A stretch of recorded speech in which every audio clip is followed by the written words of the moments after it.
Hello, it's Lee. I'm going to make a quick video today based upon old white magic, what I can commonly like to call Druidry. Obviously this is a very ancient practice, and the essential message of peace is simply more a way of being and feeling with thinking, as opposed to anything I might be able to say with my own words. The gesture and the feeling that is given is always greater than any words that might be said. If it was up to me, I probably would speak this for this video in a different language, but since English is the only one that I'm relatively decent at, I'm going to let it sit for now. So, before anyone feels the need to, think about any sort of separation or division, because we often would like to say that you have, you're sitting in your soul with your own spirituality and your own understanding, and then I'm in mine, and this person is in that and the other. But we all are developing into a same mode of consciousness, the same appreciation of things. So the more that someone ends up getting enlightened or awakened, to use those phrases, then the more we realize that the overall message and the overall benefit is very similar indeed. So there is not so much about division in this practice versus that practice. We've been taught to think that something that is not immediately fitting in with our paradigm is against us, as our enemy, is something that is to be shunned and despised, shrunk and hated. But speaking about the sacred, that which is sacred will always be sacred. And our understanding that has to do with our appreciation of the divinity and the various powers that exist. Even that which seems to be against us and wrong and corrupted, that is beneficial in that it is able to give us the health, the knowledge and the peace that we are looking for. So even through struggle there can be triumph and revelation. It is all leading into our eventual happiness. We are created for bliss. We are meant to be blissful, knowledgeable entities with wisdom and love for all that we may encounter. So when I am making a video today with a title based on Druidry, to use that word, I prefer to use Druidry as opposed to Druidism. I don't really like when isms are put on, but that's my own preference. I consider myself a mystic and a philosopher first and foremost, and the different styles that are available that we're able to take on are varying indeed, and to base them on cultural senses can lead to our benefit or our detriment. Oh, there's some children in the background up here at the park. I'm in the mountains right now, so it's a public spot. And anyway, so we have our own different cultural adaptations and appreciation, but ultimately it ends up being the same culmination, as I was saying. So with my own physical body, now you see this white male speaking to you about 30 years old, etc., speaking in English, but I am all colors, I am all flavors, and so are you. And the more that we have tasted, the more countries and cultures that we have experienced, we have been born into, and we have been raised up with and exposed to, then the more that this gets accrued onto ourselves. So this is a very overall, I guess, sort of think of it as like a big pot. I like to use it in the old Celtic description of the old cauldron. And that which is inside of us has been manifested on the outside. That which we have seen outside, we take on into ourselves. So this is a double cauldron, one which is taking in and one which is pouring out at the same time. So as I was saying a second ago, as for my physical body, I do have Irish or Celtic blood on both sides, my mother and my father's side. So for me, whether there is some sort of soul memory embedded into the actual physical makeup, then that could be argued. First and foremost, it is about the soul. So, I am not someone that would like to presume to be anything great. I don't want to say that what we are able to look at now, especially in this so-called Western modernized world, with the exposure and the tolerance for us to look at very many things. You know, I can go and read the Bible in 1/2 hour, and then I can go and read the Quran in the other, and then I can go and read the Bhagavad Gita. I can read Native American stories and wisdom. I can go all over the place. I'm allowed to do that. And we have to realize that it's not meant for anyone to control anyone else. If I was someone performing bad things, if there is someone that's very staunch in their beliefs watching my video right now, if you want to control me, if you want to take me down and control me so that you feel better and you feel justified in your own belief, well then by default you are in the wrong. And if I tried to do that to you, if I didn't like someone else's spirituality and felt the need to desperately, you know, convert them, as it were, then I would be the one that's in the wrong to do that. You see, if we are in a full mode of peace, if we are in a full mode of mastery of ourselves as much as we can at any moment, then it is about tolerance and love. If you even think about the Jesus, then he was talking about forgiveness of sins and tolerance for all things. People come from all different sides and varying levels. So that is in the spirit that I greet you. Now, even as you have your own memories of your past, things that you did when you were 10 years old, or things that you did when you were 5 years old, these are memories that you have, the impressions that you took, and I have my own. But it is not for me to decide what memories that you have that you know to yourself. And in all fairness, no one can say to me what memories I have, because they are my memories and I remember them. So if I say to you that I remember things of a very long time ago, I remember myself existing in different bodies stretching very far back, those are my memories. It's not for you or anyone to control them. Just like I do not want to control your past lives. What you know in your heart is true. So in the spirit of being a druid, now it's just a word. It's just a word in the old people of those British Isles of long ago. And even before they went there, they existed in other places in Europe. And there's a whole other history I can get into, but I'm not talking about the history of things. I don't wish to impress any scientist or historian. I'm talking about spiritual knowledge and love and wisdom and understanding. So if I want to call myself one aspect of myself as a druid, it has to do with this great appreciation for nature, this great understanding for the cycles of life and existence, this great understanding of that I am a created entity. I am also a co-creator.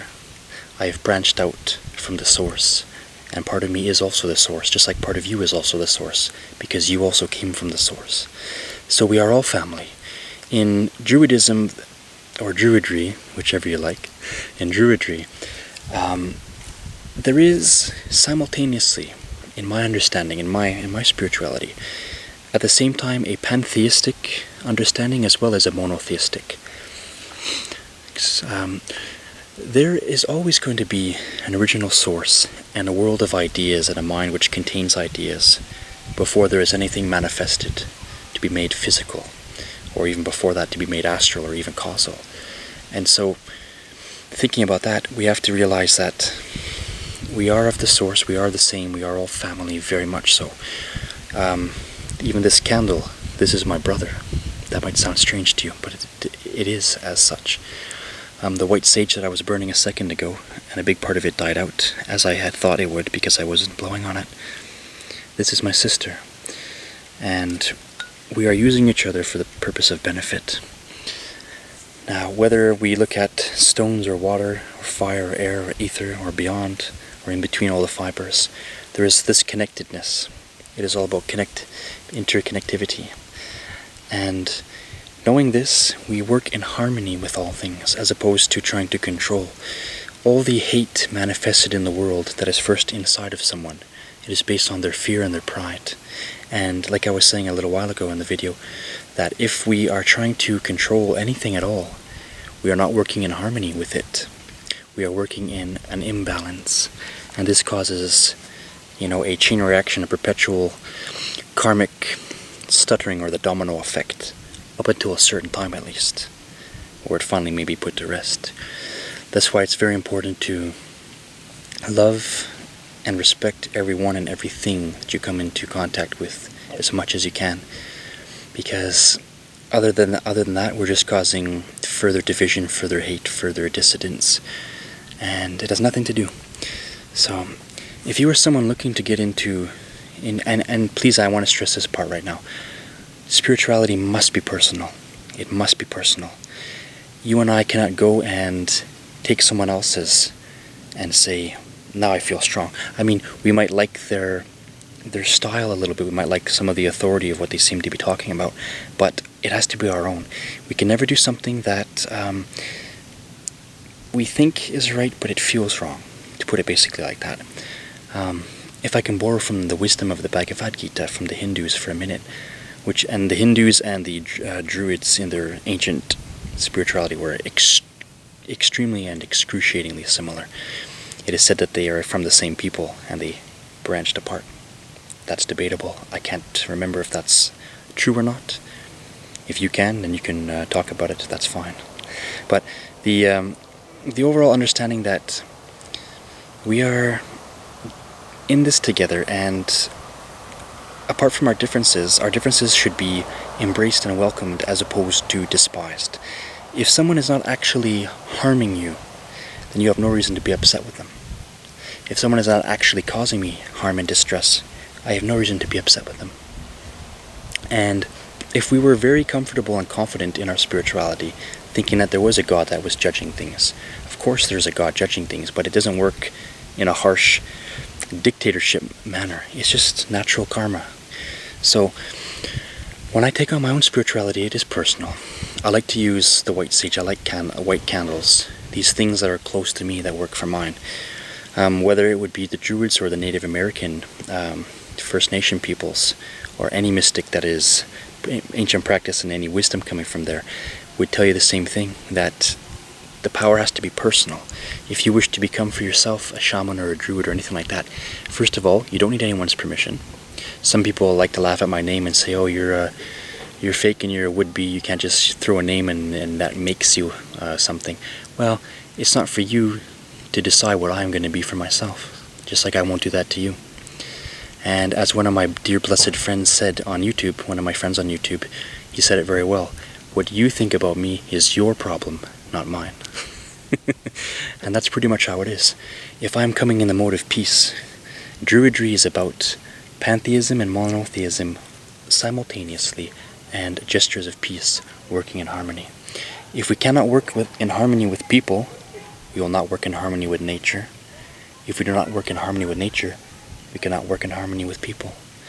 Like St. John says in the Bible, whoever says, I love God, but hates their brother is a liar, and that's true. We have to be able to even love the tiniest little broken piece of grass, the tiny ant, and as much as we can, even the mosquitoes. Thankfully, they're being merciful to me right now. It's cooler up in the mountains right now, and it's coming towards mid-August, or actually, well, going on to the latter part of August now, so things are cooling down a little bit. So that's nice, no mosquitoes bugging me. But that's just it. Druidry is an ancient foundation. People say that the Druids are dead. Well, no, we're here right now. I was one and am one now in my own part of myself. And my memory of such is very dear to me, bringing tears to me, bringing happiness to me, bringing all sorts of things. Nothing died, nothing went away. The fact that the controlling mechanism, the machine of the world, which is the dark controlling aspect of the world, the bad side of yang, the bad side of masculinity, perhaps to put it that way, is about wanting to, clamp down on something, hold it, and have a sort of power over it. But when we do that, we are limiting ourselves, we are limiting others, and this is detrimental. Now, all the things that went on this earth, interestingly enough, were about karma, and they did happen for a reason, even despite all that we might think otherwise. There is no such thing as being perfectly and entirely innocent. Only when something happens to us, if it comes, from a long time away, then it seems difficult to deal with. Things happen to me in this life. If I do something bad, my karma comes to me almost immediately, which is a good thing, meaning that I'm kind of getting towards, hopefully, the fringe end of my own karmic troubles. But anyways, all the things happen here are meant for a reason. And there are a lot of, excuse me, my nose is a bit itchy. There are a lot of people that like to write, authoritative books, or make certain things, and they set it out, as I'm even doing now, setting it out for people to hopefully believe in. But a lot of people are deliberately lying and deliberately trying to harm, to control, harness, close, and endarken, to use that word, to endarken you and I, to make us think that this is a certain thing, this is a certain thing. We love to categorize and like I say, derail the sacred, but it doesn't need to be so. Anyways, we like to give title. Words and titles mean very little. Actions and feeling are what is authentic. And so, if I am trying my best to be truthful with you now, and trying to be close to my environment, trying to be helpful to anything I come into contact with, that's the intention. The intention is the first thing, and then like the motive, and then after that point we start to actually, in our actions, do the right things. The intention has to be the correct thing at first. So the gift of the ancient Celtic Druids deals with the power of memory. A lot of it has to do with memory. That's the gift, to actually be able to remember things. Because, and it's a cheesy example sort of, but it's sort of like a computer with its own hard drives and whatnot. They have memory stored there, which can be accessed anytime that you want to. And so, similar to the soul, whatever is in us can be remembered and accessed and actualized if we try. If it's authentic, if we feel that it's there, we can look for it and find out. And even so more, all things are memorized in the mind of God, the Creator, the Source. All things are held within that always. So this is a good thing. Only people that do secretive schemings and dark actions have a reason to feel afraid if they're being watched, or if all things are known. People that just accept themselves humbly and are trying to be realistic, it doesn't matter. We all have a lot of spirits watching us at any given time, and it's a good thing actually. Nothing to be afraid of. And here I am in the forest, and every time I come to the forest I try to make a prayer and a greeting of peace, just simply to say, accept me, I'm not here to harm anything, I apologize if other humans came to harm and disrespect anything, please keep your mosquitoes off me, and let's enjoy each other, because this is working in harmony. To be someone that is in touch with and accepting of what is natural, and not in denial. And when we're not in denial, then our grace becomes actually matured. To give an example, we should always respect and love and honor nature. It is there as a healer, it is there as a helper. We cut down trees to make wood. We cannot exist unless we use something to survive, unfortunately. The air that exists, we have it to breathe. I'm talking about just the body for this moment. We use things, and so we must give respect back to it, respecting the item itself, such as the tree. If I cut down a tree to make a fire because I'm lost in the woods and I need to warm up, I will say, thank you, brother or sister tree, I'm sorry if I caused you harm, but I know I need to survive, would you please offer yourself to me? And we also, by honoring them, we honor the Creator and the Source. We should always do this. We should always do this no matter what. And our lack of respect has to do with the fact that when we're so young, we get bombarded to take everything for granted, to disregard things. And we gotta learn to come back to harmony. If and when this earth really sort of self-destructs, and then the watchers come down to, shorten the days, or no one would be safe, then that would be a lesson to us, to teach us if we don't work in harmony, we will always receive the harm that we caused. And in the school of Druidry, it is all about that.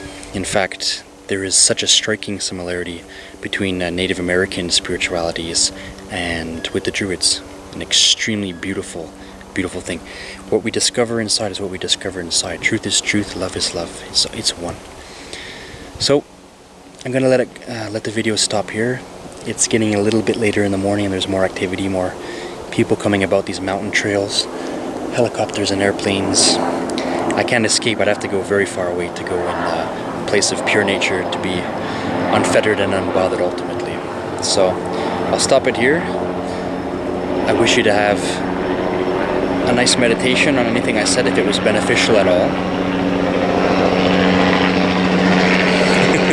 Even in the mountains, it's difficult to escape noise pollution. And those, like I said in my other video, those vehicles are so cheesy. They're outdated, believe me. One day we will become post-technologists. And when we are post-technologists, we will be in our full realization of ourselves. I wish you very well. Have a good moment. Check out my other videos if you feel like it, and I will have more to come. Druidry, shamanism, I can use all these names to describe the same thing. That's my mastery, my power, and I'm still learning, and I have so much more to learn. Take care of yourself. Top of the morning to you. I am Irish, and I wish you very well.